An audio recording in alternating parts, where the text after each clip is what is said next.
বৃষ্টি নামলেই আজকাল ছাতা খোলা বন্ধ করতে করতে মনে হয় বাবা রামদেবের যোগব্যায়াম বিনা পয়সায় হয়ে যাচ্ছে।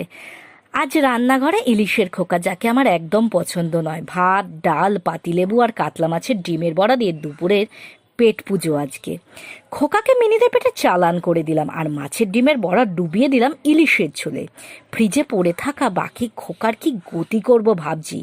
এমন সময় সোশ্যাল মিডিয়ার বন্ধুর কাছ থেকে পেলাম নূতন একটা আইডিয়া, ইলিশ কাবাব। ইলিশে নুন হলুদ মাখিয়ে হালকা ভেজে নিতে হবে। ঠান্ডা হলে যত্ন করে কাটা বেছে মাংস আলাদা করতে হবে। এর সঙ্গে মেশাতে হবে মিহি পেঁয়াজ, কাঁচা লঙ্কা, আদা, রসুন, শুকনো লঙ্কা, ধনেপাতা, ভাজা সুজি ময়দা আর 1 চামচ ইলিশের ঝোল।